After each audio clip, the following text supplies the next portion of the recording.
Hi Kosu, I'm Psychosu, and I just absolutely love the Ghoul in Dead by Daylight. Mostly because Tokyo Ghoul is my dream chapter, but also because he's just so fun to play. You're telling me I get to play as one of my favorite characters in one of my favorite games with a grappling hook swinging playstyle. One of my favorite playstyles in any game? What are the chances of that happening? Well, that's not what I want to talk about today. What I want to talk about is actually what my favorite build on him is.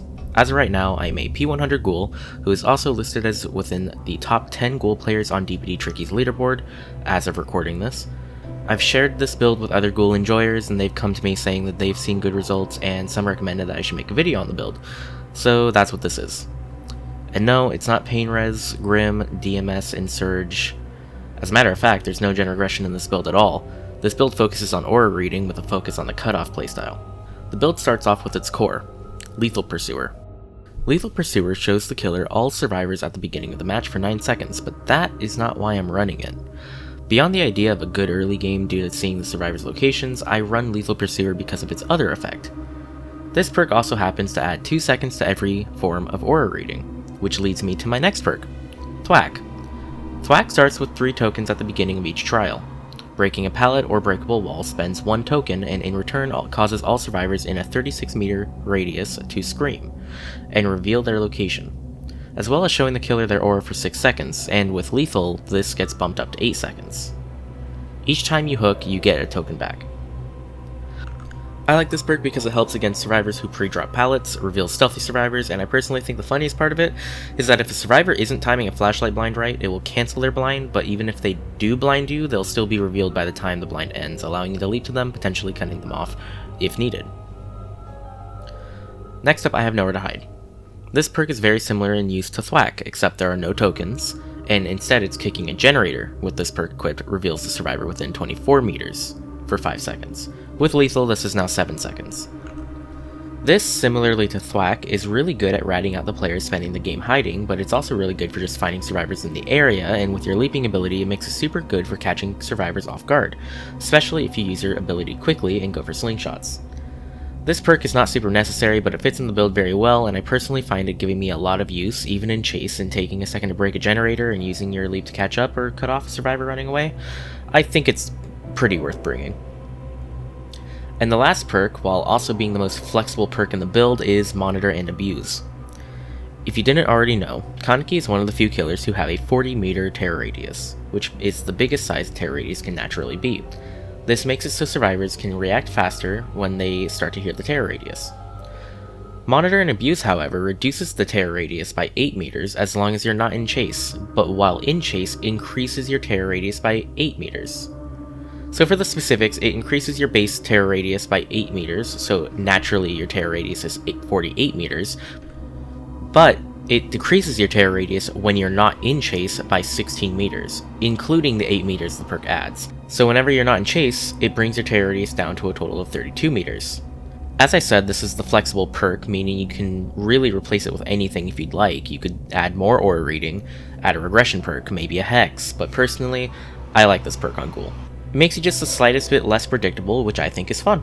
As for the add-ons, I mentioned earlier, this build is aura reading focused with a gameplay focus on going for cutoffs, so naturally, I run Fresh Coffee and Kaneki Satchel. You can change these too, but I think cutoffs are a lot more skillful than running Mask and Centipede, and his other add-ons I find underwhelming to say the least. So these add-ons help a lot with going for cutoffs or just zipping around the map.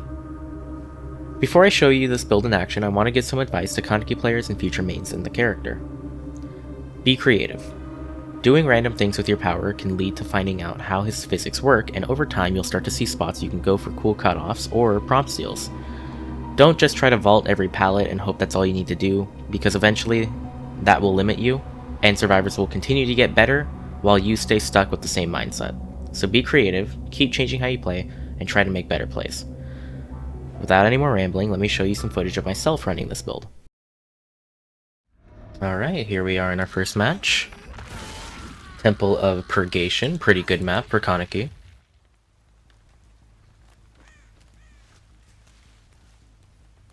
So you can see all the survivors from the beginning. I think I want to go for this one since she got on a generator first.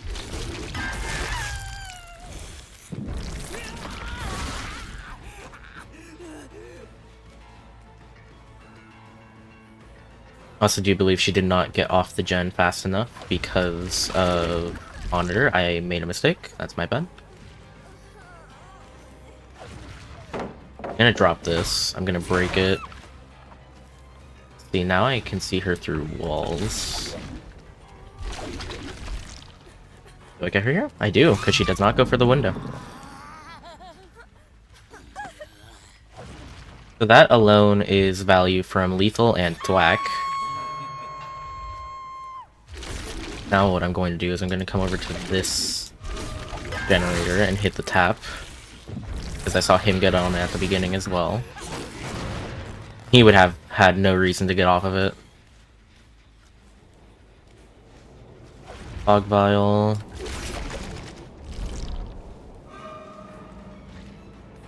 That is one thing. The fog vial is a pretty strong counter to this build. Hi there. I'll go for you instead if you want. Maybe not. I thought he was just standing there still.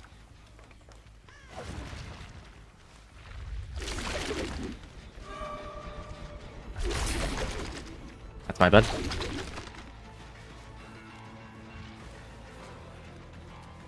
Gonna drop it. I'm gonna get thwack value again. My power recover.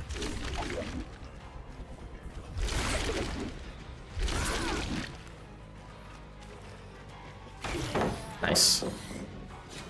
So this is gonna be another point where I can show you thwack value, because he screams, revealing himself, and I can get to him before he makes another pallet. Unless me getting stuck on the wall just then completely ruined that chance. No, I get him. Basement's not here, but I can still hook him downstairs with this hook.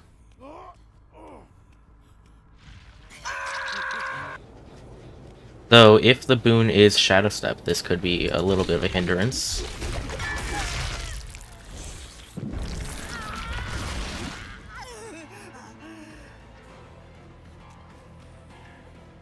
Gonna wait here. Not quite a cutoff, but I believe I get her. Another thing to keep in mind with kaneki is when you are on any ping that's above 30, like I am right now, it becomes a lot more difficult to actually do quick actions because kaneki has a little bit of a delay with ping. So sometimes you'll press a button and it won't immediately go to where you want, which is okay. Also, we're getting nowhere to hide value right here, and seeing that there is Daryl hiding in this corner downstairs. The Feng Min DCs. Not sure why.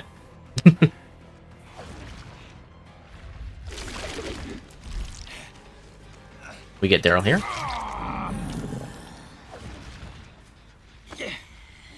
Do a little short hop and get him. They get their first gen done. Am I able to hit this? Yes, I am. So, can nowhere to hide reveal me any survivors nearby? Yes, it can. Hi there. Even more nowhere to hide value. David gets the unhook on Daryl, unless Daryl unhooked himself somehow. Oh, there's David. Tap DCs. Get hit on David. Good timing. Daryl also DCs.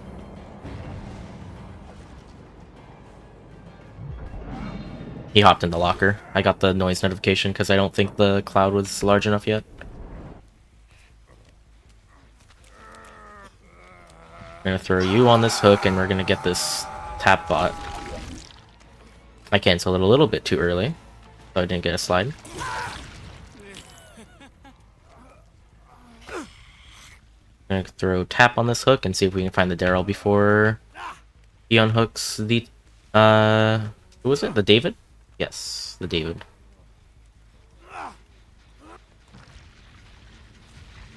Maybe I can find him with nowhere to hide.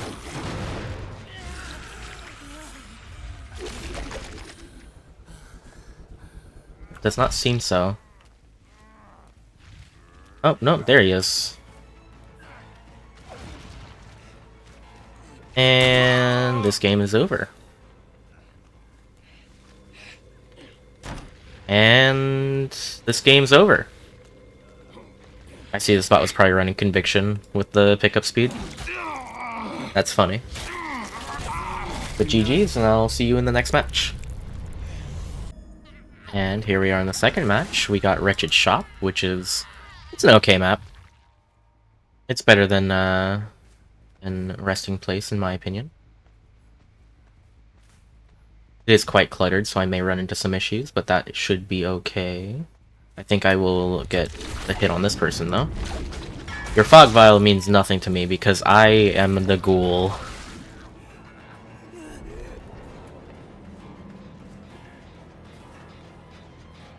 Hey there. Okay, Shack down at 5. What's wrong?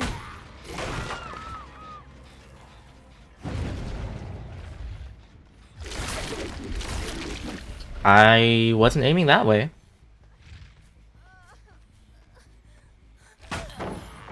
He was really camping that pallet forever, huh?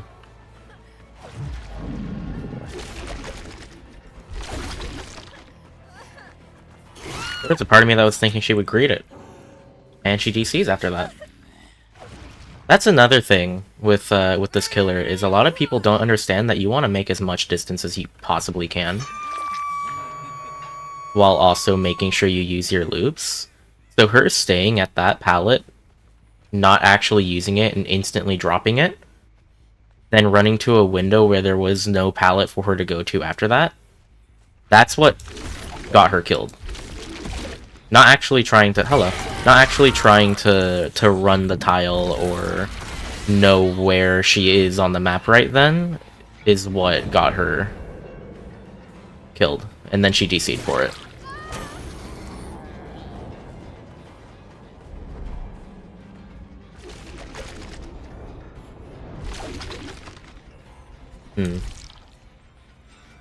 Thinking I could predict where she went, but maybe... I see. Well, all good, because now I see you forever.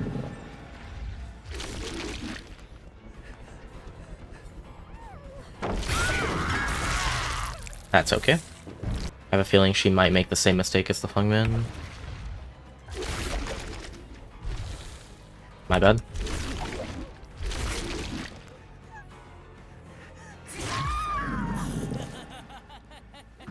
When Kaneki's mid-leap, you do want to make sure, like, as a survivor, you do want to make sure that you're not...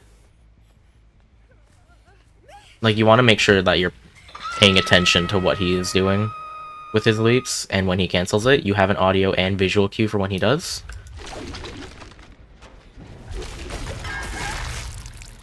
If she had paid attention to that just then, she would have understood that it was probably a better idea for her to instead stay in the middle of the pallet. That's the time you want to camp the pallet, is when Kaneki's in power. Because you cannot M1 for 2 seconds after he cancels his power. Nice. I wasn't sure if I would get the hit over that.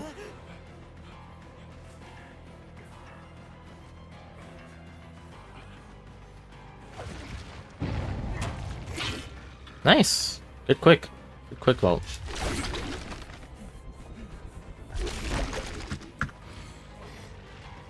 I was hoping I could probably get a prompt steal there. Oh, he vaulted back. Really? Sorry, man.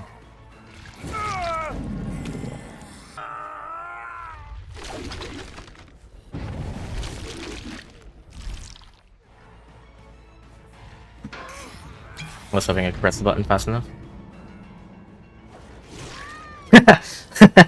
Nice! Good job.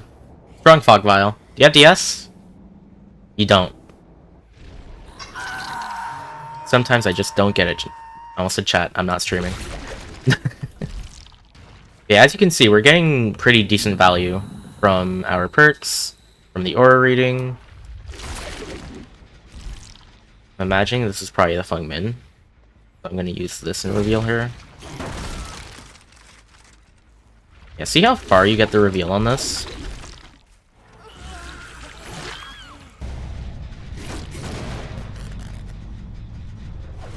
Another thing with Nowhere to Hide is that it lingers as well.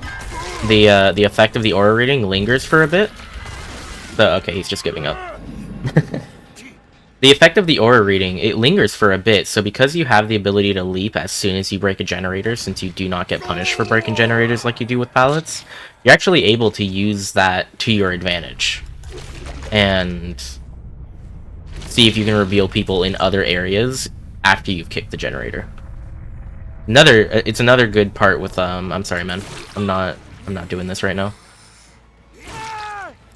Yeah, that's another pretty good feature of Nowhere to Hide working well with Kaneki's power, is just the fact that it lingers and you can use your leap to reveal people in other spots as well.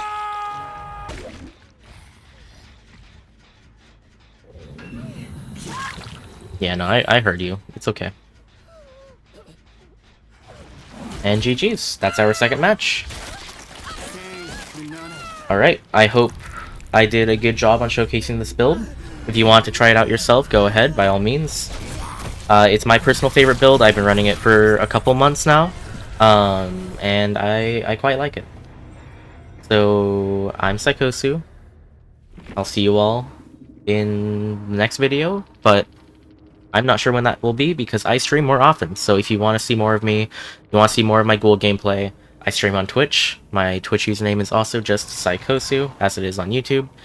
And I will see you all again soon. See ya.